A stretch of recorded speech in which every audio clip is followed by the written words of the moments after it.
Yes, we are live now.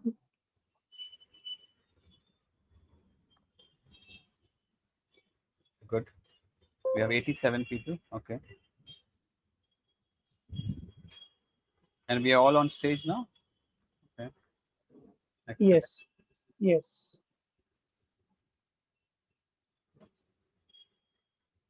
Excellent.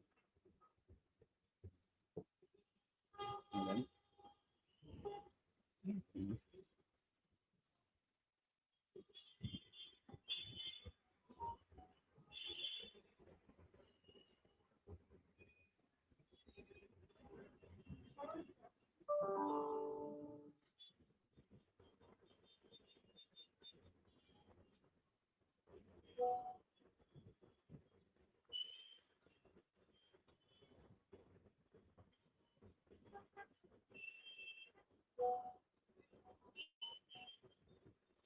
Oh, we missed to take a photo. Is it?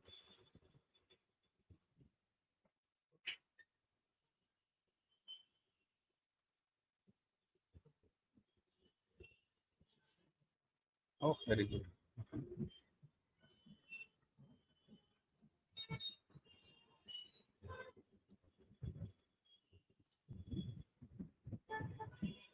Let's start then.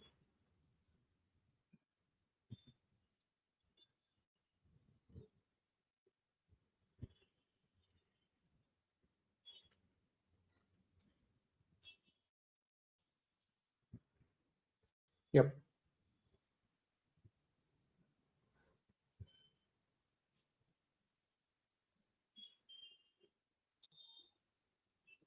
I think we should start now. Yep. Good morning, good afternoon, good evening, everyone, and welcome to another episode of Chapter Exchange Program. Today we are doing the fourth episode of season 4 of 2025. I'm Ashfaq Ahmed. I'm the anchor of PMI, anchor of the Chapter Exchange Program, and I'm also the vice president of PMI Mumbai chapter. Go to the next screen. Before we begin, I would like to acknowledge all our volunteers for the event. Can I have Priscilla? Can you please say hi to the to the audience? Sure, welcome. Here is morning, Brazil. I hope you enjoyed the session. Thank you, Priscilla. Thank you. Amod,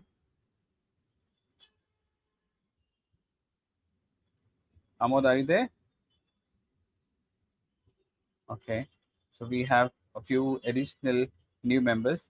Rangaraj, you want to say hi to the audience?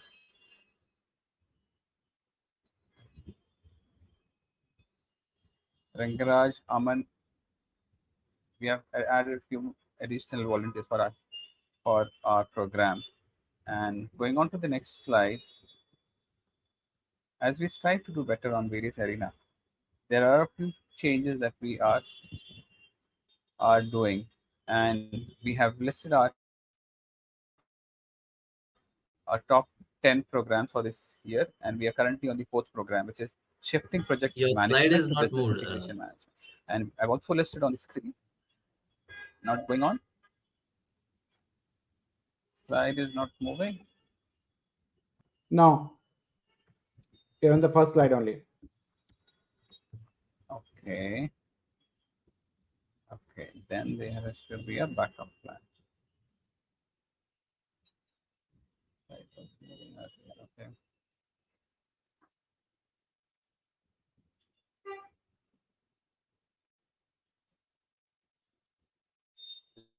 Just a second.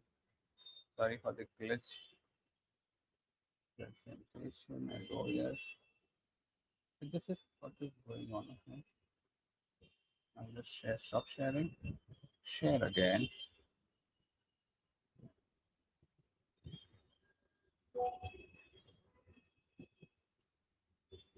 Able to see my screen? Yes. Great. And just moved to. Okay. Okay. Okay. Very nice. Okay. Good one. Okay. Good. The backup works. Okay. The chapter exchange program. So we have around uh, the remaining 7 more programs that we are working on from different locations, different chapters across the globe. We are currently at 39 chapters. So, Priscilla, you want to talk about the chapter exchange effect map? Yes, yes. Thank you, Ahmed. So welcome to our fourth event of the year. Today we have our PMI friends coming from 39 PMI chapters from diverse regions: North America, Latin America, Europe, Africa, and Asia. We will close today's session with a registration link for our June event. So please wait and check it. We are pleased to announce that we have more than 400 registrations from 45 countries from different continents. Thank you all for attending this event. Next Moving one, on to the please. next slide. Yes. As we are starting this event, keep networking using the chat window. You can update your profile at this platform with your social media details. Please use the button available in the top right corner so you can also connect with fellow attendees. We also remind you that this meeting is being recorded. So if you feel uncomfortable in any way, you can choose not to attend. Otherwise, you are welcome to continue with us. At this event, we are speaking in our individual capacities, so our opinions do not reflect the views of our organization. Next one, please.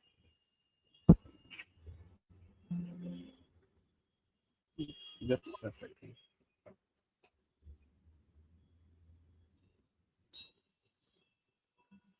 Okay. As past events, we are having today our attendee spotlight section, so you can also be spotlighted. We warmly invite you to share an interesting quote or comment on this event's topic using the chat window. The best one will be chosen by our team, and in the end of this session, it will be spotlighted. Ahmed, I cannot see the slide. Just a second, Priscilla. Thank you. Yeah. Mhm. Okay, going on to the next one. Okay, spotlight you is what you mentioned. I'm going to the next one, but I wanted to share my screen. It got stuck.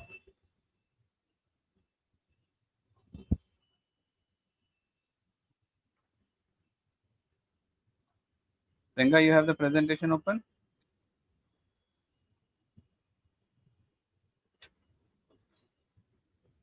Just a second. Just a second.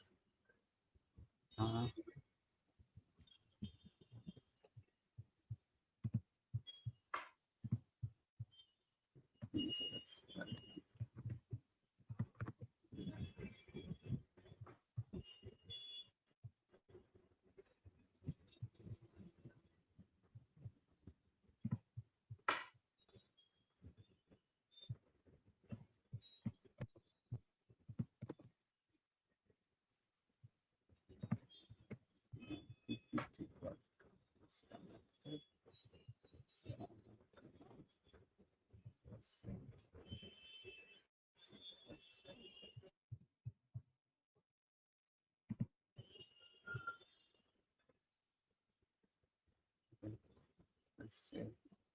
Each other. Okay, U is also done.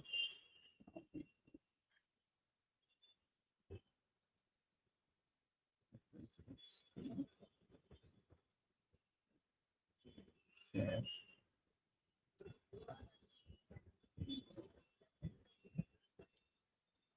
Are you able to see something now? Yes. Yes. This Yes. is about the spotlight U. Yes. Okay. Yes, yes. So over to you, Ahmed. Okay. So now we are. Thank you. Thank you, Priscilla. So now you're able to see the one team song dance. Yes. Yes, we are.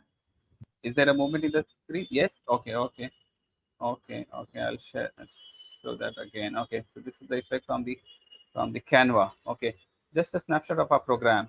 Chapter Exchange Program is a PMI chapter collaboration initiative, and we have 39 partnering chapters and many supporting chapters on this program, representing all regions that PMI is in today. And we added a few more chapters recently.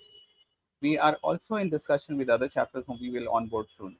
But I have taken a stand that we will limit ourselves to 40 chapters. So we are 39 currently. We'll add one more, and then we will look at all the chapters who are the least active chapter. We'll replace them with the next chapter. So we will try to balance 40 for some time before we become 41. So we will eliminate a chapter and add a new one. The PMI Chapter Exchange is a virtual community of chapter leaders, a community that transcends across countries, continents, and culture. Our vision is to evangelize cross chapter collaboration and encourage cultural diversity. It's all about teamwork, co creating monthly events to bring diverse perspective to our chapter members, spurring networking and collaboration opportunities. And by doing this, we are building a community to share good practice within and external to the program. That is why you will notice the chapter from diverse background participating in this program, because we truly believe diverse connection leads to innovative solution.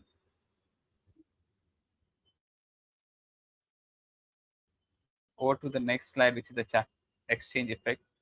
That's a book that we had published as part of the chapter exchange program long ago. I think another version is due. So probably this year we will collaborate, work on the with all our volunteers and speakers and see how we can bring forward another book. But this is still in design stage. Moving on to the next slide. Oh wow, this is this is a known face. I've known him for quite some time, and he is a keynote speaker for the day, Dr. Oscar De Souza. Oscar, the introduction is a little lengthy, but let me please allow me to read it through.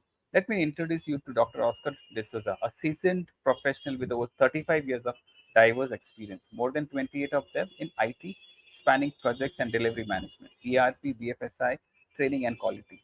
His career foundation was built on 7.5 years of hands-on shop floor experience, which gives him a unique, grounded perspective in both technical and strategic domains. Oscar holds an impressive academic portfolio, a bachelor in engineering, a PhD, a MTech, a dual MBA in finance and operation, a law degree, a postgraduate diploma in software technology. Oh, there is one comment. He is also a certified project manager, project management professional. So there is one degree that is common between Oscar and us. That is the PMP. His expertise, at least with me, his expertise includes strategic decision making, budgeting, negotiation, and closure, people management, mentoring, and cost control, known for his sharp analytical mind and logical program solving abilities.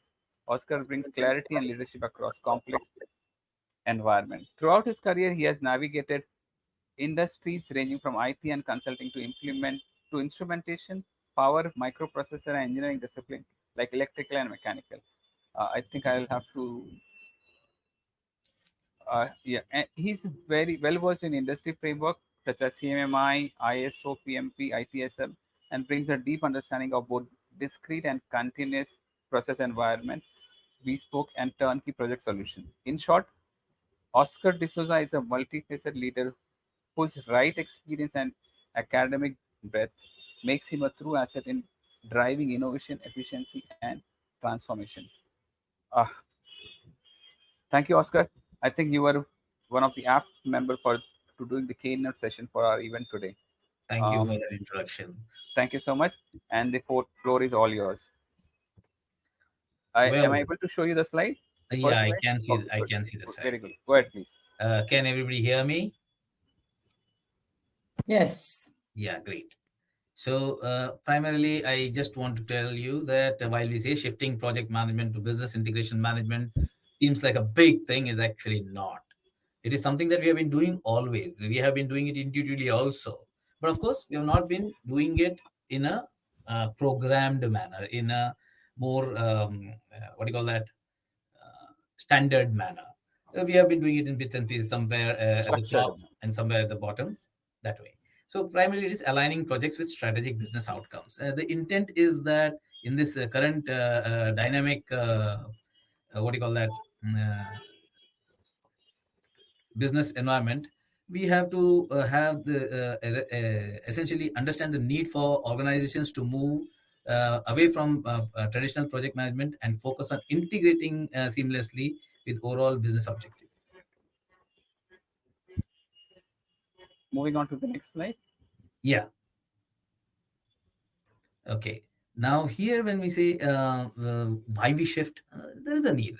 We see that there's a rapid technological change. Even if you read this slide, you will understand. But primarily, it is to do with evolving market demands and technological advancements requiring organizations to integrate project management with broader business strategies.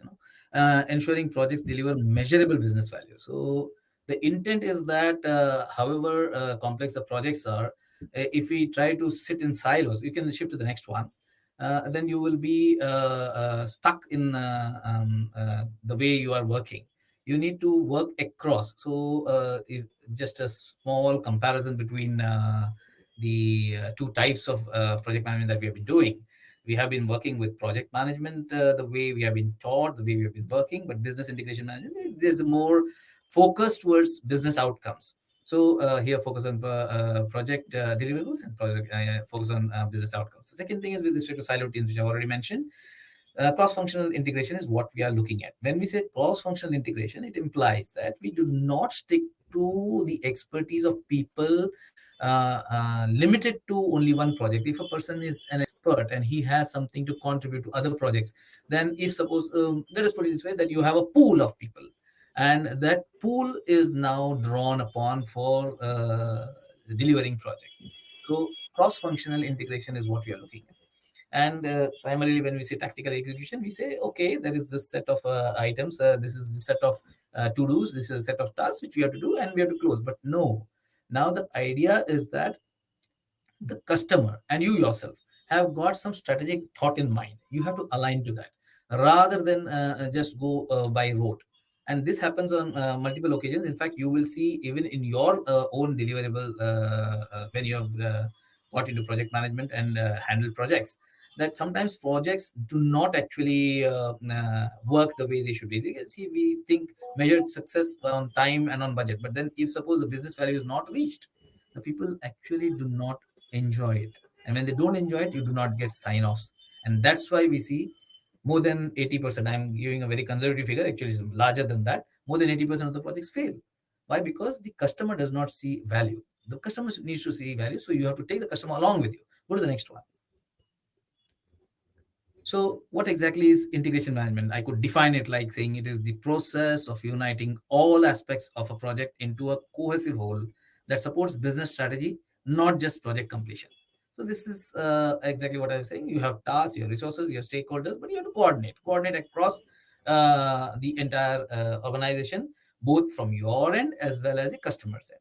And at every point in time, you align yourself with the business objectives. Now, this works in multiple ways, especially in today's dynamic environment. Changes are always happening. If you have got a scope which is already defined and you stick to it, then it may not adhere to what is required as a business objective 1 year hence. If the project is a large one with a larger duration. And in that scenario, you need to sit together and you need to be able to work with aligning yourself with the business objectives. And obviously, you have to have continuous communication and collaboration to see that it happens. Okay, next one. Now, what are the benefits? Very simply, it aligns the project goals with business objectives, enhances communication and collaboration, reduces inefficiencies and redundancies. Now, this is what I was talking about. If we have silos, we have an expert BA who has been working on one particular project, and then because he's assigned to the project, he is not being used on another project. So his expertise is not used, and similarly, expertise of other BAs or subject matter experts is not used in this project. So if you have a pool and they work together in a synergistic manner, you have larger dimension of productivity and you have more business outcomes happening. And the expertise always manages to percolate through when you have more people and you have more brainstorming happening among the pool of people. So that is the sort of thought process that is driving this business integration management.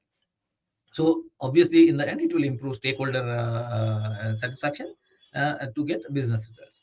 And how can you do it? Very simple. Of course, I've tried to give steps to it, but then it is very simple that you have a project charter aligned with business goals. You have a project charter. We have everything as per project requirement, but it is aligned to business goals. Comprehensive project management plan is what we always do. We direct and manage integrated project. Now, integrated project work implies we get the stakeholder involved not only during the requirement phase, and generally we do it during the UAT phase or review phase, but all through the projects. Now, of course, we will not be able to get all the stakeholders involved, but we have periodic stakeholder meetings, which will allow you to see that this project work is integrated with the business objectives there. So obviously, you will have to monitor and control the integration across teams. So it is, when I say across teams, it is not only teams within between the organization that is deploying and the customer organization. It is also teams within the deploying organization as well as at the client end. And obviously you will manage change, and this is where if the changing environment, the stakeholder expectations change. So obviously if you manage that with the understanding the business objective at that point in time, you will be able to. Of course, it does not mean that you have to allow a scope creep. When some scope is added, then sub scope should be removed. So that is where the understanding comes. That is where conversation comes in. That is where you see what is better for the customer, and that is how you have done something. And if you have done something good, document it and use it for future. Then best practices, simple: fosters a culture of collaboration and transparency, because you already spoken to the customer, you understood within yourself, and when I say yourself, it is the team that is deploying, the organization that is actually implementing a solution, that is being very transparent with the customer. The customer also is transparent. See, we have written, sometimes what happens, you must have seen RFPs. They are made very lengthy by downloading some stuff from the internet, and you have a large RFP happening, and then all technical OKs are given before you get into the project. But once you get in, if there's a dynamic environment, things keep changing very fast, and especially in today's world, they change very, very rapidly. In that scenario, should we punish the customer because he has got something written which is no longer valid, but he needs to do something else? Or vice versa, should we punish the vendor because he has given his ideas based on what was the scope? Now the scope is going to change. No. So hence there should be a give and take. And that give and take only can happen when we speak openly, transparently. So you have you build diverse, competent teams. You set clear communication protocols. So here, when you say communication protocols, it also involves who is talking at which level, who gives the decision, who is the decision-making authority. It also means what is the part of the project that you will change mutually. It should not happen that you have just added to the project, but not taken away things which are no longer necessary. So that is the understanding. And hence, for this, if suppose you have got new tools coming now, AI tools are coming in, you had remote process automation earlier. So you have different tools. The tools will come and go. They could be Excel-based tools, they could be actual tools, they could be technical tools. It does not matter. It's all an idea of being able to use whatever you have, the systems, the processes, the tools, to see that the project finally gives you the accepted business outcome. And hence, for that, you monitor the key project and business metrics. Go to the next one. Some examples. I will not go too much into this, but I'll just tell you what has happened is, in a particular enterprise software company, the very thing that I already spoke about, that there was a large deployment that had to be done. There was one particular insurance, what do you call that, product, which was supported by the entire Oracle stack. Now, that is a huge set of applications interacting and talking to each other. Now, that was almost 11 applications talking to each other. And just imagine the amount of work, number of teams that are working together cohesively. And then if I find that because of the size of the project, it is actually a large project. It is not a project which happens within 2 months or 3 months. It is a 2.5, 3 years project. So in that scenario, if you have transparency and you are continuously stayed with your customer, with your stakeholders, you have stayed with your teams, different teams, and you have worked collaboratively across teams also, so that the best experts can come in and deliver and do it as efficiently as possible. So that is the sort of thing that we have done, and we have actually made a failing project go ahead. In fact, project after 7.5 years, this is an example, a 7.5 year project. In the seventh year was only 15% over officially. Of course, that was because the customer was not aligned with the deliverables that were done. And because of that, the customer did not see the business objectives and business outcomes that he had to see. So we got the relevant stakeholders to come in and see the deployment, see what was asked for, see what is required in the current scenario, and whether it matches. It matched. And that's how within 6 months, from 15%, we came to 96%. And we also proved that it was not 96% today, it was 96% 2 years back. And the customer was so happy that he gave us 2 years retrospective AMC too. So what I mean to say is, if you have aligned with the customer, been transparent, and talked things through, you can get the customer on your side, and we can get away from the problem that we have of 80% of projects failing. And this would be a small boast, but it is true. I have worked on more than 660 projects. Not a single project foreclosed, and everyone closed with the last tranche given, and 2 to 3 years retrospective AMC. Of course, I have had a lot of practice, you can see. Okay. And similarly, with respect to regulatory organization, especially with respect to regulatory organizations, you have regulations changing regularly. So by the time you have done something, if there's a change in regulation, you cannot fix the uh, scope to the old requirement. So you have to see here, there's a give and take. You will see. You, of course, you should not have deployed something and then if something more comes and it happens to be change management with additional cost. But otherwise, if you have not yet done it, then there's a give and take, there's an understanding, and it happens. And you know the Microsoft story anyways. Okay, go to the next one.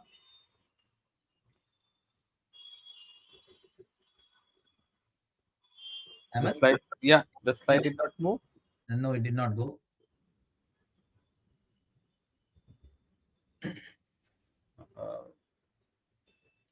The next one after this.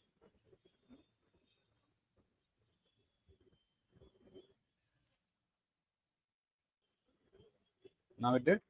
Mm, Conclusion? No, not yet. Not yet. Not Not yet. yet. Not yet. Not yet. Well, then I will just talk about the Microsoft thing. Microsoft actually coordinated a global effort, actually, including the integration of Microsoft Teams to successfully launch Windows 11 on time. Now, this is something that they had done. They had Microsoft Teams, which was used for managing dispersed teams, facilitating real-time co-authoring, and organizing various aspects of the project. And then Teams Rooms also was brought in, integration with Windows 11 that was done. Teams was directly integrated into Windows 11 as part of the chat feature. So such things happen when you have the time, when you have a collaboration. You managed to change? No, not yet. Just a minute. Yeah.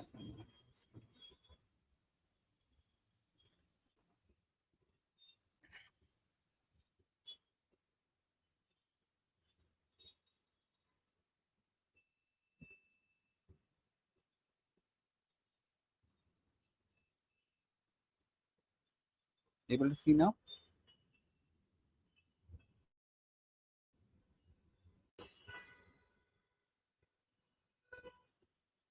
Still not able to see, Oscar? Hello, am I audible? Yeah, able to see conclusion. Okay, okay. Oscar, are you there? Yeah, I'm there. I'm there. Okay, go ahead. Got Yeah. disconnected for a moment. Okay. Mhm. So, concluding, what should be the path forward? Integration management is essential for business outcomes, business success, understanding the customer's needs, and also your own need for satisfying the customer. So you align your projects with strategic objectives. Hence, you give maximum value to the customer as well as yourself, because word of mouth travels faster than any other way, any other advertising method. And obviously, as you grow, you invest in the tools, you train your people, you change the culture of the way the people work, rather than in a siloed way, to a collaborative way. So that is the thing. So now you can go to the next one. What can you do? Very simply, you have all been doing things. So where in your projects have you already used business intelligence? You must have done it during the requirement stage, you must have done it during the UAT stage, but can you bring it in other areas also? That is what you have to think. So the first line is for people who have done it partially but not done it across projects. So if you try this, it will work, and it works beautifully. The second line is for people who have never done it. So what can you do in your projects for business integration? So you have to now start thinking. You have to start thinking how you can bring this value to the customer, bring this value to yourself as a vendor also, so that both are happy. It's a win-win situation. And the last one is for those people who have already done it, but then maybe it was not satisfactory. So which areas in your projects do you feel the need to work differently to achieve a business outcome? You've done something, but maybe the customer has not signed off, maybe is not happy, maybe your people are not happy. So what is it that little different you can do something different which will allow people to be happy, primarily the project to be signed off, and you being out there with everybody happy. Yeah. Thank you. Thank you, Oscar. Thank you so much. That was really a very detailed presentation, and I could hear your experience speaking in these last 15 minutes. So, thank you so much. I'm sure we will have a very good panel discussion on the same topic. So, please be with us, and we'll be willing to listen to more from your experience. Thank you so much. Over to Priscilla for the moderator introduction, please. Sure. Thank you. Okay. So let me introduce you our moderator for the session, Biren Parekh. Biren is an award-winning strategic BFSI leader with over 27 years of global experience. His experience spans across complex digital transformation and implementation programs across retail and corporate banking, as well as the data lakehouse domain. He enjoys talking about project leadership, fintech, and digital transformation, and has delivered more than 70 talks in public domain. In addition to being an author, he's also a marathoner. Wow, wow. Congratulations. A certified independent director, an equity angel investor, an adventure sports enthusiast, and an active PMI volunteer. His several podcasts and interviews have been published in the social media. Biren, thank you again for joining us today. Over to you. Thank you, Priscilla, and thank you, Chapter Exchange team, for the introduction and for the giving the opportunity to moderate.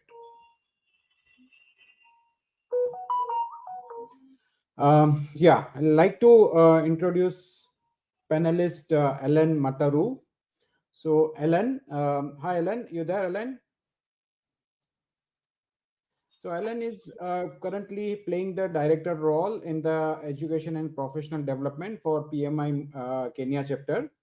He has a 14 plus years of experience in business and technology projects. He is an advisory member also in the not-profit sector. And he is avid mentor. He is doing the mentorship to several junior professionals. Is well is also PMP certified, Prince 2 certified, and MBA candidate. Right now he's doing MBA, and he has also done BSc and MSc in IT. Welcome, Alan. Thank you very much, and looking forward. Great. Can we have next panelist?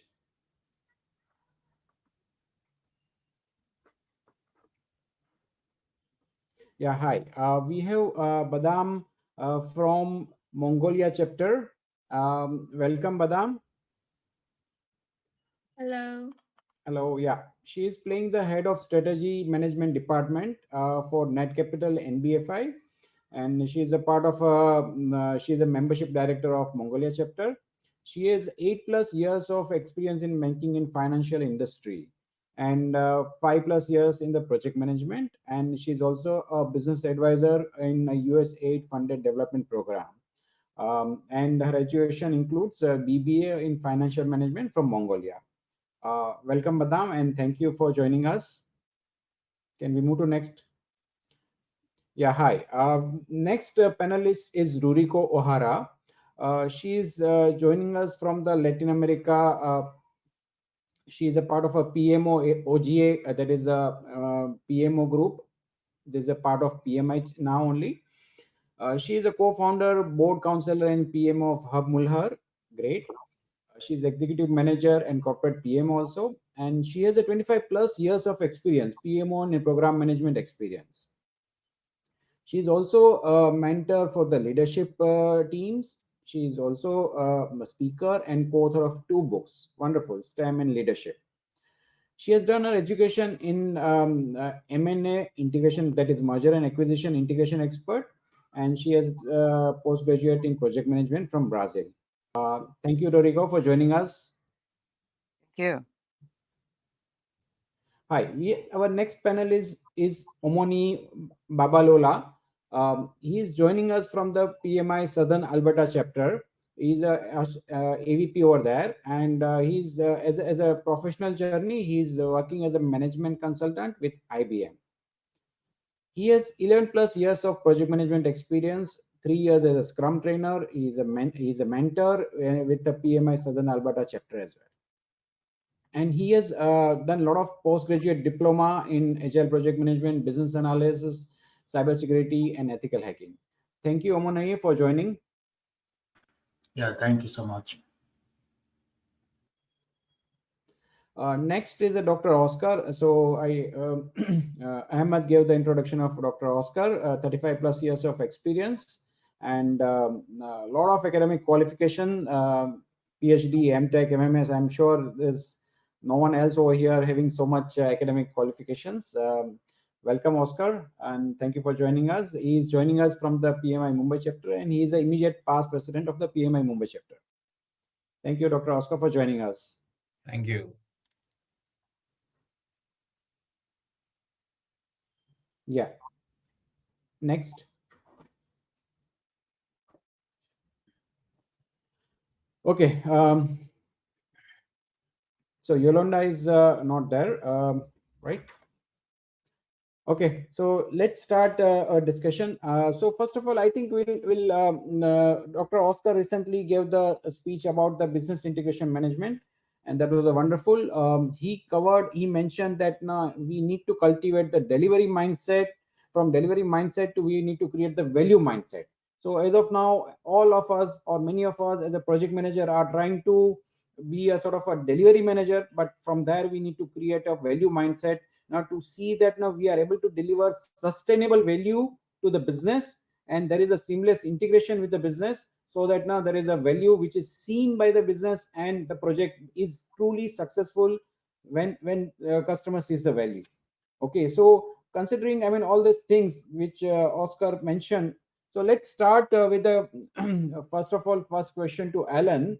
Alan, what do you think is the main difference between project success and business success? Thank you. Thank you very much for that very good question. I think I will borrow and from what Dr. Oscar said, and I'll also emphasize on a couple of things in relation to the same.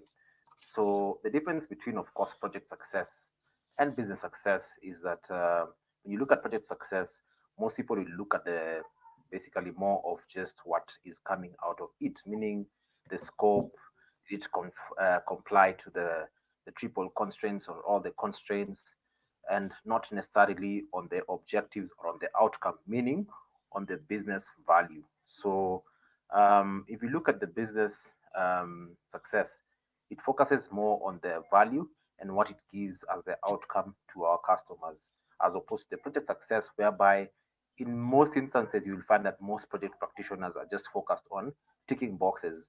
Has this task been done? Yes. Has this task been done? No. What is the blocker? How can we unblock? But not focusing on the outcome. So for me, I would say most importantly, if you're looking at the difference, we are looking at something across the lines of value as opposed to just ticking boxes. Thank you.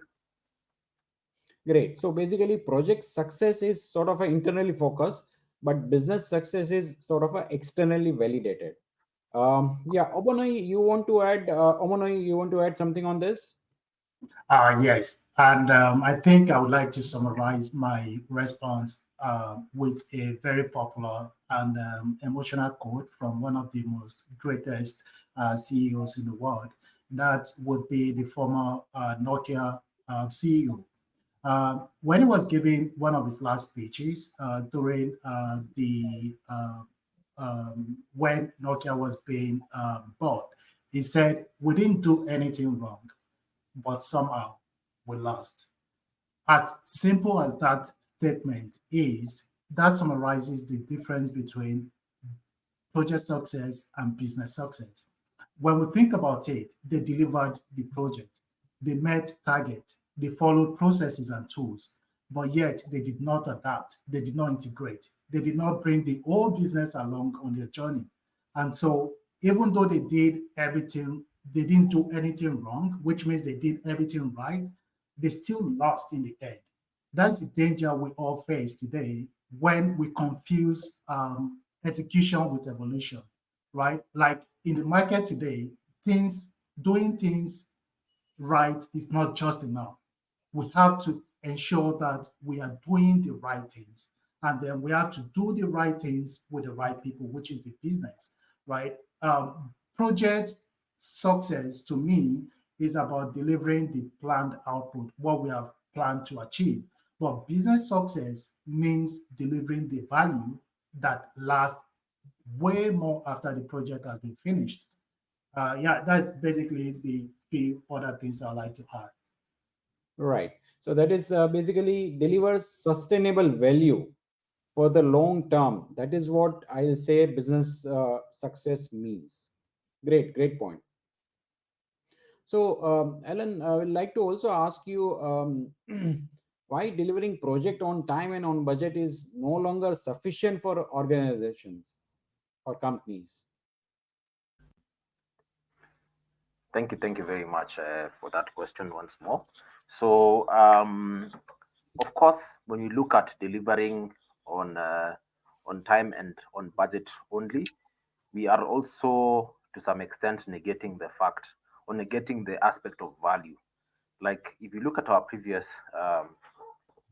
question, you'll see that when you look at business success, and that should be the overall, how will I put it, focus as far as delivering project value is concerned, we'll say that just delivering on time on budget negates quality, negates outcomes, negates the benefits that the customers will also basically get from this product and whatnot. And if I can just give a simple example, so you would find that if you look at certain products that are out there in the market, you'd find that people are told to deliver basically on time and on budget. But at the end of the day, you would find that assuming you have a product owner or a product manager who is not focusing on basically what I can refer to as the gold standard of success or the current gold standard of success. The current gold standard of success, of course, is looking at it from a business outcome perspective and looking at it from a strategic value or a value propositioning actually perspective. Actually, for those ones who have done MBAs, you'll come across a word that is called value propositioning. So if you look at it from the perspective of sustainability, ROI, transformation, or basically what can transform the lives of a customer, then that is what the focus should be, as opposed to just delivering for the sake of delivering on time and on budget. Because if you're looking at returns, remember what I mentioned earlier, sustainability. If you're looking at returns, assuming as a business, right, and you deliver a product or deliver a project just for the sake of delivering it, assuming you closed it on time, you closed it on budget, but there is no business value or there's no value to the customer, then of course you will not make profits and you will not make you'll not basically have a derivative, if I can put it like that. We've seen many companies along the way who, of course, focused on just budget and time and not value. And historically speaking, of course, there are many case studies. I trust that in the future we'll get to discuss some of these cases, maybe in future webinars. But you'll see that those ones who failed to basically focus on value, but only focused on probably the budget, I mean, it was very detrimental. And just to give a final output or a final example, here says it that there was once a project of an airline, and in this project they were, of course, trying to basically deliver this new airline because they were competing with a competing airline, of course, that had derived or had basically delivered a product that was very good with the masses. So because of that competitive aspect, they just focused on I mean, we have to finish this on time very quickly so that we can also not lose out on value. But at the end of the day, their focus was not on value. And what happened subsequently is, of course, we had loss of lives and whatnot. So for me, I would say that value is the way to go and not just, of course, focusing on time and budget. Thank you. Yeah, great point. Yes, so basically, I'll say that delivering on time, it gives a false sense of accomplishment that now you have completed the project. But the overall objective should be the delivery of the value and not just now delivering on time. That is what I think I can make. And obviously, at all point of time, customer centricity should be there in the focus. One needs to continuously measure that. Now ROI, I mean, obviously it will not be measured while the project is completed, but obviously it will be measured only after 3 months, 6 months, or whatever, after some time, and that should be the focus. Yes. Good point, Ellen. And I'll now ask Ruriko, uh, how does the business integration management involve the business earlier compared to traditional project management? Can you throw some light on that, Ruriko?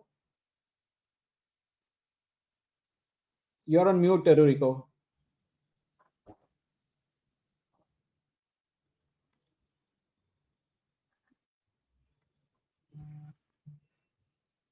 No, cannot hear you, Ruriko. You need to unmute from bottom line as well as on the stage. Both of this, please. Just see. No, cannot hear you. Sorry. Maybe I'll come back to you. Okay. Okay. Badam, you would like to add something over here? That how does the business integration management involve the business earlier compared to traditional project management? Badam, you want to? Yeah, sure. Can you hear me? Yeah, I can hear you. Yes, we can. Please go ahead. Yeah, okay. Firstly, I want to share our experience in our company, and Okay. we are now using scaled agile framework in our company. So we have about 17 cross-functional teams, and we have this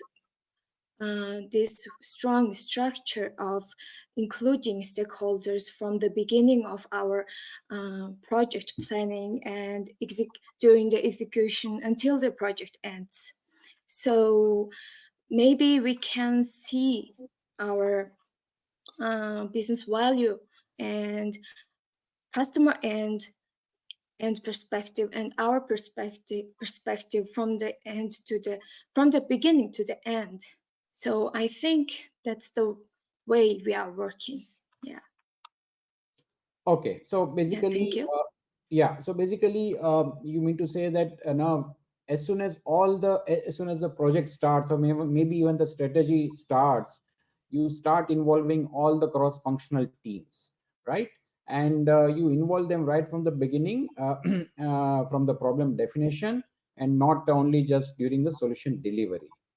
Yeah, that's a good point. Yes, so I think that helps, and that helps to remove the sort of a siloed, I'll say, departments. Okay, so instead of having a siloed department, all the stakeholders will work as a partner to the project or program, and that really helps. Yeah, Ruriko, you want to say something now?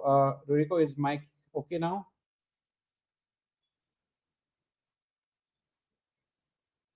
No, not yet. Not yet. No. Maybe you need to rejoin if I think that might help. Maybe. Okay, I'll come back to you after a while. Yeah. So, Badam, I will also like to ask you one more question. What new skills are required for project managers to become sort of a business integrators? You want to add anything over here? Yeah, that's a good question. I think business integrators are connectors. I mean, center players of the company. So maybe I want to say communication is the skill, but of course, for the business integrators, it's beyond that for the skills. And I want to share one more example from our experience. We used to focus on our project timeline. We used to track our budget and, of course, our quality and delivery. But for like for 1 year last year, we've been trying to shifting towards scale the job from framework. So now we ensure that our new system is aligning to the business strategy, or our new system is improving the customer satisfaction. What I want to say is we have to grow beyond the classic PM triangle, right? Time, cost, scope. So now our teams are focusing on more like 3 skill sets. As the head of strategy management department, I want to focus on these 3 skill sets. Firstly, strategic thinking, of course, because we want to ensure that our project outcome is aligning business objectives. And secondly, I just mentioned previous question, we want to know that the customers are experiencing our solution more comfortably, or is it bringing us the value. And lastly, I want to say systems thinking, which is seeing from the above, see how people, our processes, or our technology working as a whole system.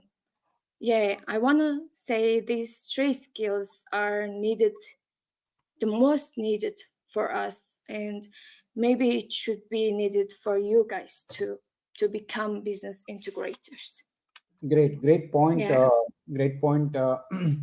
And I think, yeah, so basically value driven decision making, strategic thinking, systems thinking, and I'll also add one more is about design thinking. Okay, so basically design thinking will also Yeah. help into ensuring that now you're meeting the business objectives, right? So yeah, Ruriko, you're back. You want to?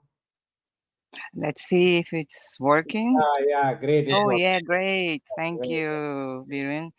Yeah. Well, about that question that you've mentioned before, Right. it was Yeah, it let's was. repeat it, right? Yeah. So it was basically how does business integration management involve the business much earlier compared to traditional project management? How does that help? I mean, how does can be done? And it's a very important topic because project management itself is already changing. It is in transformation already. So maybe we are from tradition in the middle, the transition of traditional one to the already business one, because the world is already changing so so in a great speed. Right. And but how can we do that? Well, to be in the business, connected to the business? Well, first off, we have to be aligned with the strategy, the business strategy. And the Right. secondly, it's important to engage who is or who are the partner, the key stakeholder to be with us in the project, in the program, because we have to see in a broad perspective the impact of that project. And then we have a collaborative for a cross company and cross function, as Badan said, uh, areas. So we have to connect all together the stakeholder, the key stakeholder, and the whole and the all stakeholder. And also we have to communicate not only a status report communication, but also how we impact the business, how we impact the customer, and how we impact the organization. Thank you. Right, perfect. So basically, business should take the ownership of outcomes. They should get Yeah. involved right from the beginning, okay? And basically, they should become business stakeholders should become the partners, okay? That is what I can understand. They should be involved right from beginning. That will really That's help. right. Yes, great. Right. Okay. So I was on the next question about what are the new skills required for project or program managers to become effective business integrators. So anyone would like to give their views over here, Badam or Dr. Oscar or Onomai or Ellen? Um, from my perspective, I have only one thing to say. Yeah, It please. is only a change of mindset. As I've told you, it is something like an old wine in a new bottle. We have all been doing this. We have been doing this time and again. But Okay. somewhere we have been structured, or we have been restrained from looking at the outcome. Perhaps because we are always afraid that the scope will be broken. We will exceed the scope. I'm Right. not saying that the scope should be exceeded. I'm saying the scope can be changed. When I say changed, you add something, you remove something. And of course, if there's something more, it obviously the change management, everybody knows. So that is not the criteria. The criteria is that if the environment changes, I earlier had to speak on the WhatsApp, and now I'm going to speak on Google Meet. So it is just a change. It is not something different. It is different only from the perspective of the medium, maybe the tool, maybe. You should not change the scope drastically that I want this as well as that and something more. That is a change management. So when you have got that in mind and your mindset has changed to the point where you have decided that you will do it in this fashion, where you will focus on the outcome, where the customer also will be happy as well as the person who has delivered will be happy because the customer will sign off. So this makes things happen in the way they should happen, and that is exactly what is the tool. The tool primarily is your mindset and Yeah. your ability to identify what should be going in and what should not. That's all. Great, great point. And I think one more skill which I like to add over here now for today's project managers or program managers is about the data literacy. Okay, so unless you don't have a proper data literacy, like about KPIs, you don't understand KPIs, you don't understand ROI, okay, or you don't understand how to measure the value, then you will not be able to now basically take some decisions that Correct. is value centered decisions, and that will not help you to deliver the business outcome which actually companies are looking for, right? So that is one more I think point. Data literacy is one which is required, must required for today's project manager. Okay, moving on next. How can business measure the success of integration beyond project delivery? Ruriko, you want to add anything over here, Ruriko? Oh yes. Uh, the basics of project management is also important. We Yeah, know that executive and us as project manager and PMOs, we want to know if the project is on time and on budget. It's okay to do that because it's basic. We need that anyway. all right. However, when it comes to business. We want to know the return of investment. We want to know if we are growing in revenue, in customers, in clients' perceptions, and also customer satisfaction. So we have more tracking of the performance that we need that impact the business. So each business has a couple of KPI and also some OKRs to be measured, right? So in my perspective, in my point of view, what I always see in the project, return of investment, the customer impact, the customer satisfaction, and the business growth. Correct. Very good. Very well said. So basically, there should be like something like improvement in the net promoter score or customer satisfaction or increase in sales or market share, or maybe, Yep. as you said, some kind of a ROI which is measurable. So those kind of thing, or increase in clients, customers, maybe a new territory. So all those things, maybe I can say that yes, that those are some of the ways one can track the success of integration beyond the just timeful project delivery. So Omoni, you want to add anything over here? Yes. So just to add to what you had said, I know the center of everything lies with customer satisfaction, right? Right. Success is not just about going live. Like we've checked budget, yeah, we're on point. Then we also delivered in time, yeah, that makes sense. But again, we have to find a way to measure when the change becomes part of how the business runs. Like customer satisfaction is key. Every other thing would follow once we are in alignment with that. Yeah, basically that's what I would add. Okay, great. Um, okay, so moving on. So Dr. Oscar, I'd like to ask you over here is that what role does change management play in the business integration management? In fact, I sort of answered this question in my previous answer. Yeah, It's very simple from if you start looking at it from the perspective of business outcome. right. If you have already got the scope aligned with the customer, and of course, it should not be that you have done it at the beginning of the project and not done it at the in the duration of the project.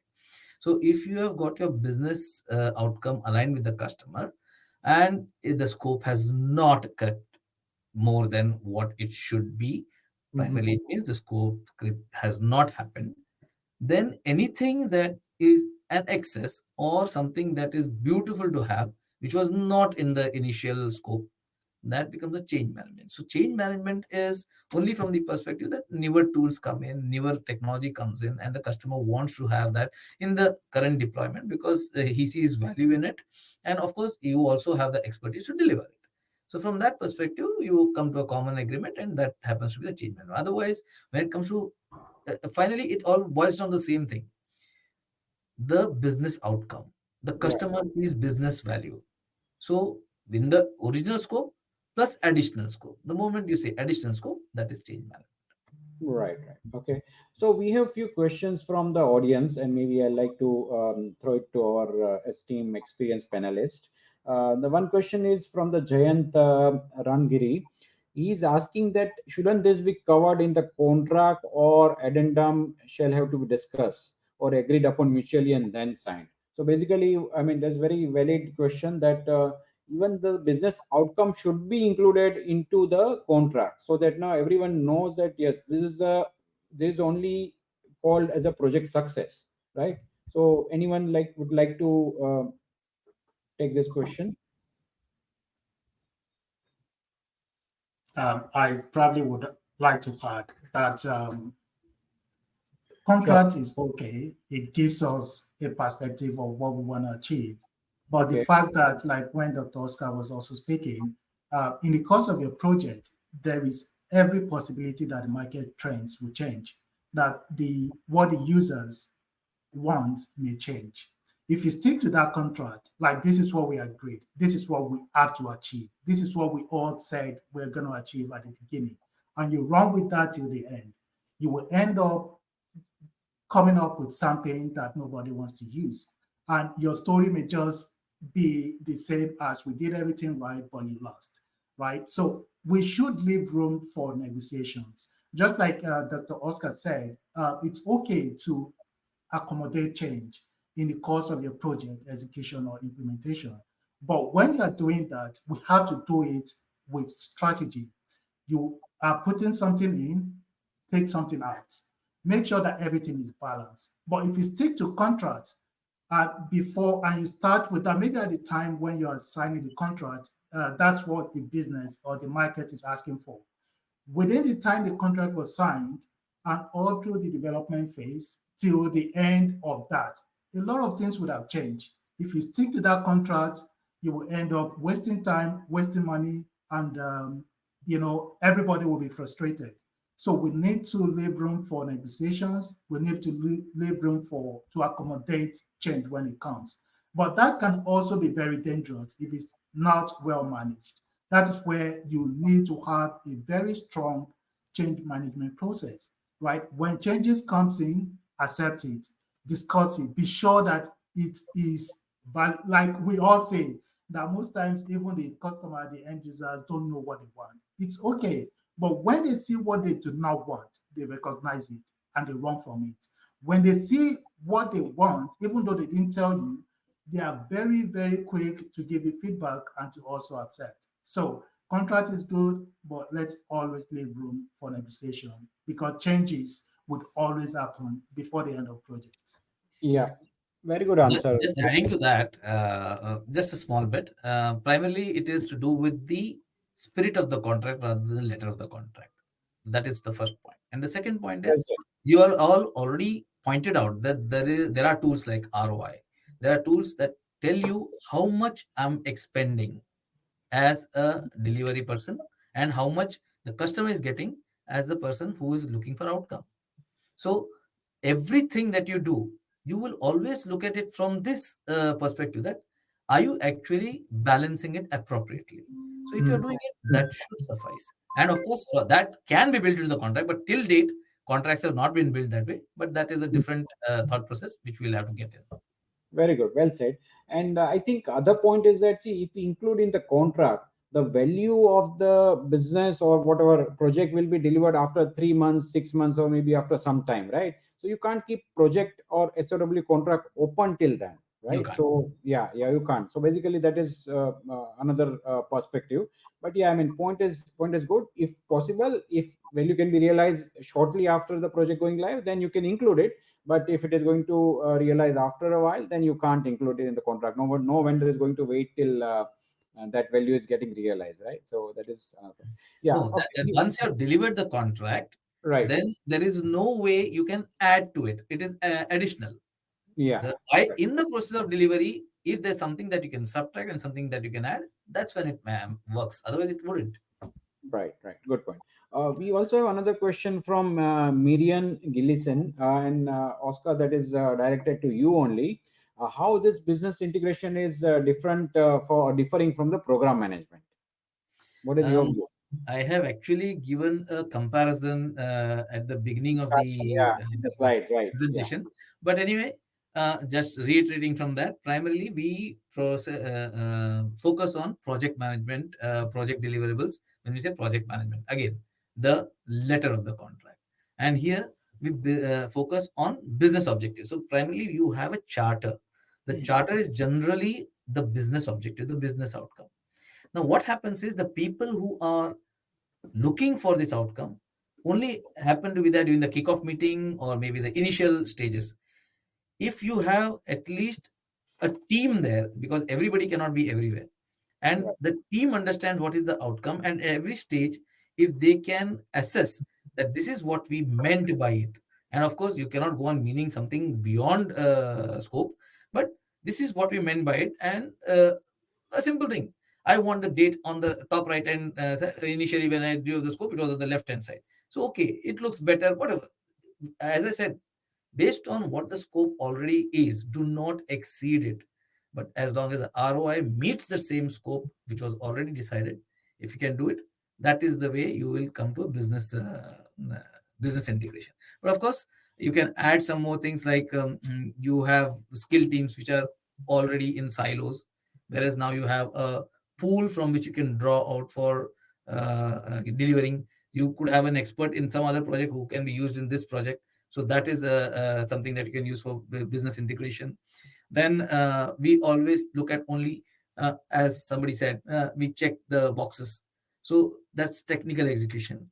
Whereas if you align what you are doing, it could be that you have to do this 1 to 10, but if you do the 10th one first, and then the 7th one, and then the first one, that aligns to your business. So that again is a business outcome that you're looking at. So the lowest hanging fruit or whatever, there are different ways to look at it. That's why I said it is not something new.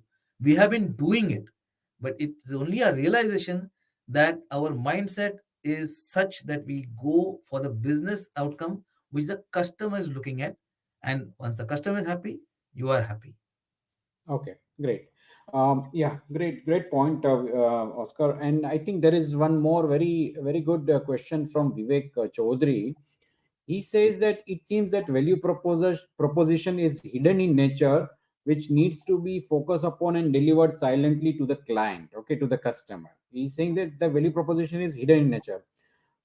How can we emphasize so that client understands the value given and don't take it the other way around as an or? Okay, so I mean, how can we do Yeah. that so that it can be emphasized? Maybe Ellen or Badam, someone wants to. Yeah, I'll take that one. I think I'll take that one. I had mentioned the word value proposition, but even before I answer the question, I think it's very important for me to just give a brief overview of what value proposition is, so that we Right. don't just assume that everyone understands what it is. But in simple terms, of course, a value proposition is just basically, for lack of a better word, a statement that, of course, is very concise, explaining how a product, service, or solution improves a situation for a particular customer, or basically gives value to that customer, or rather solves a problem for that customer. For example, you use your cup. The value proposition for a cup is that it helps you to drink your tea very easily, as compared to, of course, using your hands. And of course, using your hands is possible, only that you'll waste your tea or you'll waste your water. Now, to answer the question, how we can emphasize to the client, of course, is in very many different ways. But if I can first expound on the simpler point, is that it is to over communicate. I think in many projects or in many program classes, we have been told that over communication is very important. Over communication basically assists and supports us to glue our stakeholders together and ensure that there is collaboration. I'll emphasize on that. So let me give an example. Maybe in your project charter, you talk about the business outcomes. For instance, instead of saying things like we delivered a cup, you can say that we delivered a cup which basically reduced, or rather assisted us to drink water or tea without wasting the actual water, something like that, right? So there you've basically given an emphasis on what the value proposition is. Number two, you have various tools that you use, of course, within the program or project delivery. You can again over communicate using those tools. For example, it could be your project charter. You could have kickoff slides for a particular program or project. You can always put them there. If you have a project closure document, put them there. If you have weekly reports, put them there. What is the mission? What is the deliverable? What is the business outcome? And I think for this, just to emphasize, this should be made very clear from the beginning. You shouldn't wait for the project to continue trickling down for you to start emphasizing on the value proposition. But from the onset, you should ensure that this is very clear. Maybe just to close out, I'll talk about knowledge transfer, or educating your stakeholders on the same. So on your kickoff, of course, you could always, because you're over communicating, you could always overemphasize that this is the value that you want to achieve for this. And that could also turn into sort of a knowledge transfer session, or even you could create a subsequent session just to explain to your stakeholders on the benefits or the value proposition on the same. And last but not least, I think Dr. Oscar talked about at some point about having a mindset shift. Yeah. So I think that knowledge transfer that I talked about earlier could also support us to basically develop this. And as a program lead or a project lead or a project manager, of course, you can drive this just as you've driven the project. You can drive that mindset shift in terms of the language. This is from delivery, but to value. Thank you. Okay, great. So I think partly it has covered even the next question, which was from Shivantika, that how can project managers adopt their approach to ensure that project outcomes are integrated into overall business goals and deliver long-term values, right? So I think by involving business right from the beginning into strategy can be done. Yeah, Rurika, you want to add anything over here, or Badam, you want to say something? Yes, sure. Thank you for the question. Well, it's important to shift this mindset. First off, it is mindset shift to understand first the business, uh, the strategy, and also the pain points, the business pain point, not only the product pain point, but in the point of view, in the perspective of the business, what's the pain point, what's the impact that we need, and then we have to shift our language, our communication, to communicate the same language as our key stakeholder in the business, and also it is important to understand the perspective of the business, and then we can talk in the same, not only the same language, but this in the same level of if it's operational, if it's tactical, or if it's strategy. So we have not only communicate in the same language, but also understand the stakeholder, the key stakeholders. It is operational. What kind of communication I need to have, and also tactical or strategy. If it's in an executive perspective, there is some languages and communication, a specific one that we need to change. It's a really mindset shift about communication. Perfect. Well said, Ruriko. Moving on, Badam, I'd like to ask you, how does shifting business integration management impact organizations' value or organization's culture? Organizational culture. Yeah. Shifting to, we talked about a lot about our value delivery, business integration, communication strategy, and it's all about aligned to the business goals and collaboration. And I think the most important culture to mention here is, of course, collaboration should be the norm, became the norm. In our for example, as I mentioned before, we have some cross-functional teams. So in our organization, change became the constant, and it is embraced, because I think maybe it was because we actually see our outcome, and we can now measure it. And as Eureka said, for all projects, because of for almost all of projects, we measure our ROI, and we measure our key performance indicators, and we can see our outcome in more valuable ways. So maybe the culture shifts toward fewer silos and more transparency, I think. Yeah. Okay, yeah, wonderful. So basically, the overall culture should be that now from delivery culture to value culture, basically. Then instead of just working the silos, it should be more of a cross-functional collaboration, and obviously long-term thinking should be there in the organization's culture, right? Oscar, you'd like to add anything over here, Oscar? One very simple thing I'll draw from what Alan said. When I say mindset is, of course, our ability and our willingness to think differently from what we have been doing.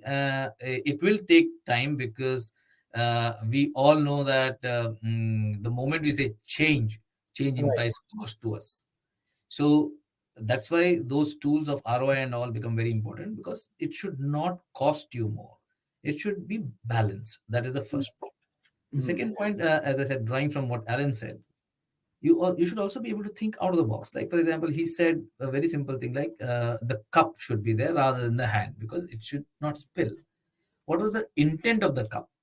Was that the outcome was that the user should be able to drink the fluid from a primary container, which will be poured into the cup, and hence the person will be able to drink. Now, if suppose the change is something, instead of the cup, he asked for a long straw. So that is the sort of change you are supposed to look at. You are not supposed to change entirely. So it's just a mindset, it's a ability to think out of the box and maybe provide better value than what was earlier. And it could come from both ends. It's not necessarily that you are the only one who is providing it. The customer could come out with something which is so simple that it saves you time. So in that scenario, you have to be open to such ideas, and then again go back to your drawing board, see that you do not exceed your scope from the perspective of costs, because that is the only thing that will bind you, and that is the only thing that will stop you from the organization perspective to work on it. So as long as it stays within that, I think we are also exploring, we learn more, and our output given to the customer will be actually a good word of mouth for any other customer who comes in. And they will see that these are very flexible people. They do not extend, but they help you to achieve what you want. Right. So that is like basically instead of change resistance, it's more of a change resilience. I can say that. Correct. You got it right. Yeah, correct. Great. Okay. So I think while we are moving towards end of it, I'll maybe like to throw one question to all the panelists. If you can maybe say some of the maybe one or two biggest challenge teams face when transitioning from project management to business integration management, that will be good. That will be good learning for all the audience over here. So maybe I'll start with Badam. You have any views on this? What are the kind of challenges team may face?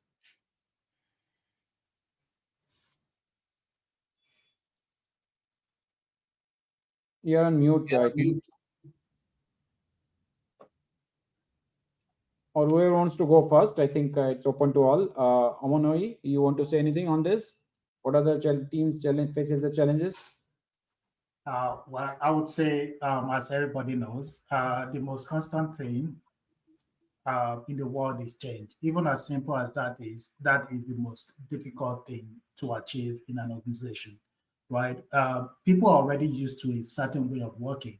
If you need to change that, Right. you need to involve them from the beginning, right? I always believe that when people understand the why something is changing, not the plan, it's easier for them to fight for it. When they are part of the vision from the beginning, when they are part of the chain from the beginning, they will fight to protect it, right? Yep. So I would say that even though change is the most constant thing, it is also the most challenging thing. And one of the ways to overcome or to reduce this resistance is when we include and involve people, the business or the users from the beginning, not just during requirement gathering or not just from the initiation phase of the project. Like we talk to them, we understand what they want, and now let's start building.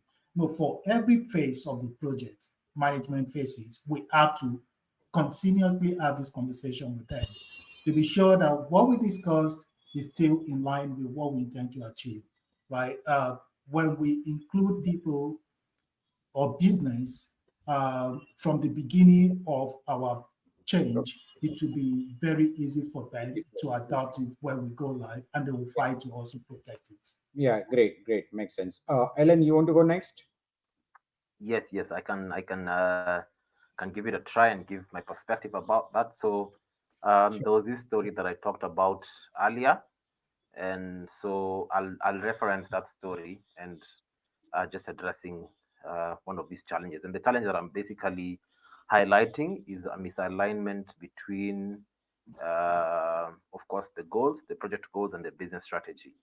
So my story, if you remember earlier, was on an airline which basically changed their software And when they changed their software, basically what happened is, of course, the objective was to save on costs. I believe fuel efficiency costs, or rather ensure that their fleet was more fuel efficient. Of course, they were competing with a different airline, and of course, in the long term, we had fatalities, of course, damaging the brand, and of course, impacting trust and reliability of that brand. So, what I could mention is that that kind of misalignment between the project goals, and the project goals, remember, were the more of the timelines and whatnot, and the scope, and of course budget, as opposed to the business strategy. Business strategy would have been ensuring that they are, I mean, as you know, airlines are one of the most safe, or if not the safest mode of transportation. So instead of focusing on that business strategy of ensuring that the travelers move from point A to B in a very, very safe manner. So I think that kind of misalignment is one of the biggest challenges. Maybe just to add briefly, I think more of a borrowing, a lack of cross-functional collaboration can also be another challenge. It could be because of resistance of that kind of shift of mindset, and such a similar circumstance. Thank you very much. Great, great, Ellen. Thanks a lot. And I think we are running out of time. So before I think we go to final thoughts, maybe Badam, you want to say something on this, or we just move towards conclusion? Badam, because last time. Hello, can you hear me? Yeah, Ah, can hear you. okay. Yeah, can hear you. Yeah. I really thank you for all of you guys, and I want to add one more point. And maybe, of course, change is constant, and we now, for our experience, now we just focus on what's being delivered more than but why it matters. And we tailor our communication and for all of the stakeholders from the beginning, for frontline staff to our senior leadership. And it's how we operate now, and change is constant. So maybe, yeah, I think it's about how the change will impact our daily work, and it's not one size fits all. Yeah, I think. Just one Okay. point Thank added you. here. Very simply, we should not look at change as a need to be done top down or bottom up. We should be able to communicate and be able to get everybody together. So, communication is always the key. We as project managers do 95% communication. And if we cannot get at least the team that is involved together, and I mean in team, not only our team, customer team also. If we cannot get the team together, then perhaps we are not doing our job. Our job is to get them all together. So, is there resistance? Yes, there will be resistance. The resistance can come from the top level because, of course, the resistance can come from the bottom level because it's too technically difficult. The resistance can come from the middle level. Oh, we could sleep, now we can't. So, anything is possible. So, the intent is that when everybody sees value, and that is only possible with constant communication, both from both ends. And I think those difficulties, those obstacles will go away. And it works. I've seen it work. Yeah. Great, great, Oscar. I think it's really good. So I think I'll just now have maybe a very good.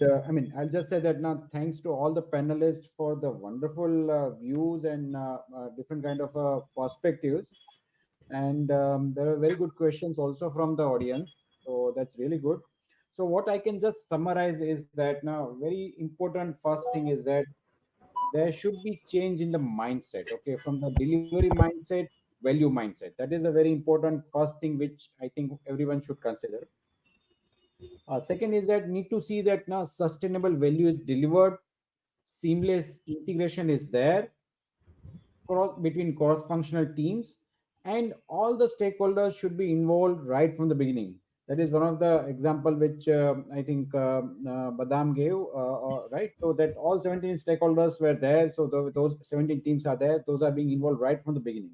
So that should be another thing whereby now you should involve all the stakeholders right from the beginning, from the strategic point of view and not just from the execution point of view, right? Second is that you should invite stakeholders, and yes, KPI should be measured. There should be a very detailed eye on measuring the ROI, measuring the KPI, measuring the NPS, measuring the growth percentage wise or whatever, right? Whether in terms of clients. So all those should be very clearly documented, measured, and that's how the project success should be measured, not by just just saying that project completed on time within budget, right? And one important thing which recently, Oscar, you mentioned was about change resistance versus change resilience. Okay, so there should not be change resistance, but there should be change resilience, which should be there, which will help now to see that now we are moving all towards same direction. We help business to meet their outcomes, and to see that now value is delivered as required. Yeah, so I think those are the very some good discussions, good key takeaways, and I think good examples also shared by Ellen and others. So there was a wonderful, I think, wonderful discussion. So I think that brings to the end of our discussion, and over to you, Priscilla.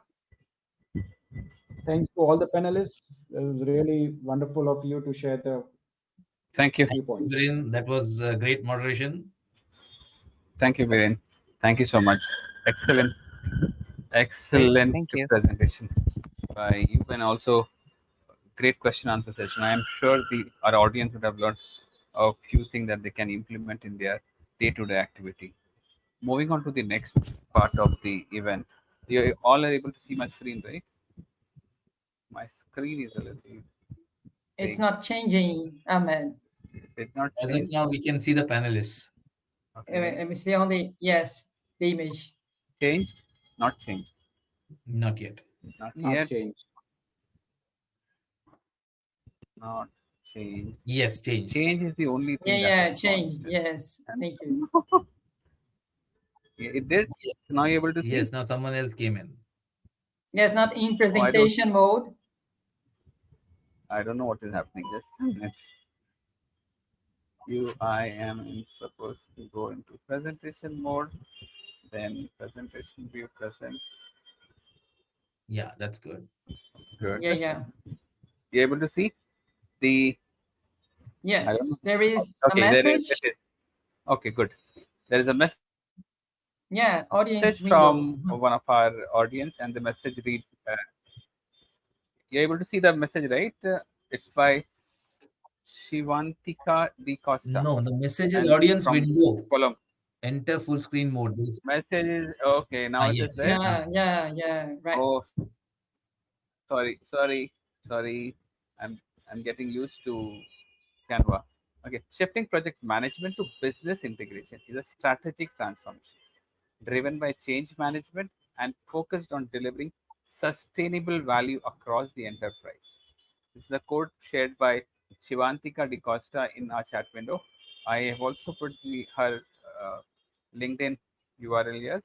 So I'll read it again. Shifting project management to business integration is a strategic transformation driven by change management and focused on delivering sustainable value across the enterprise. So thank you, Shivantika. Thank you so much, and thanks to all the participants who have shared their quotes. So probably we will next time we will have more such quotes to read from. Here in the beginning of the event, we introduced you the exchange effect. Now I present you here a diverse participation in the event today. So we had participation from India, Brazil, South Africa, Greece, Malaysia, Kenya, Sri Lanka, Bangladesh, and many other chapters. So going on to the next one, here is the QR code for you to share your feedback. I'll request you to take a few minutes and not few minutes, a few seconds.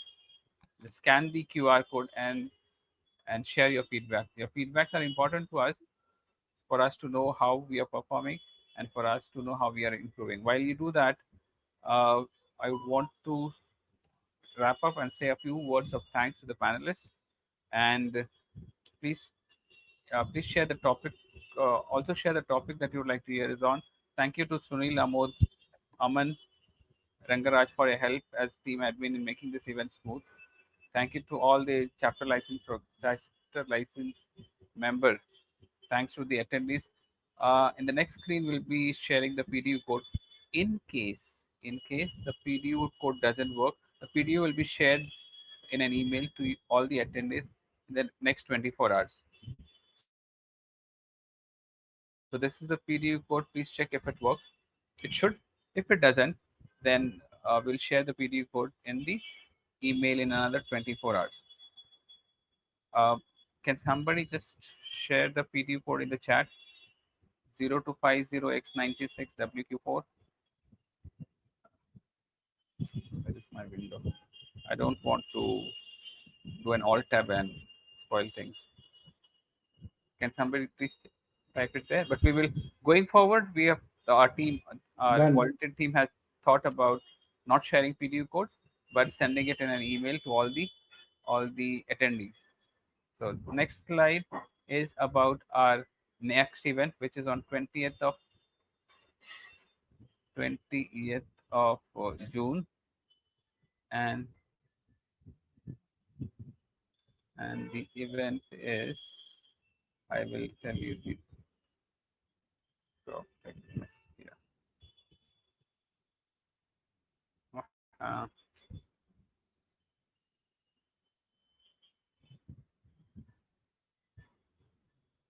hold on. Murphy's law is working. And the topic for the event is aligning effort through AI-driven OKRs. Aligning efforts through AI-driven OKRs. That's going to be an excellent presentation. We have also invited members from the PMI group. So they have shown a lot of interest in doing this presentation for us. So I would request you to share this link with your other colleagues, friends, and see how they can also benefit from this event. The next one is, thank you all, thank you for being an excellent audience, and as always we will continue to bring you more such events, and we look forward for your participation in such events. Your participation in bigger number really helps us in keeping this steady and motivates us to do better. Thank you all. Thanks, and have an excellent day. For the Thank panelists, you. we will be sharing certificates maybe in another 24 hours. 24 hours, the panelists will be receiving certificates. So I will request them to share those certificates on their social media handles and help us market this event even furthermore. Thanks, everyone. Thank you, so much. everyone. Thank you. Bye-bye. Bye. Thank you to Ahmed and the entire Thank you. backstage Thanks, team. Priscilla. You Thank have you so done an much. excellent job. Thank you. Bye-bye. Bye. Thank you. Where do I go? Stop sharing. Ah, I think that is all. How do I disconnect? Here I come. Disconnect. Where is disconnect?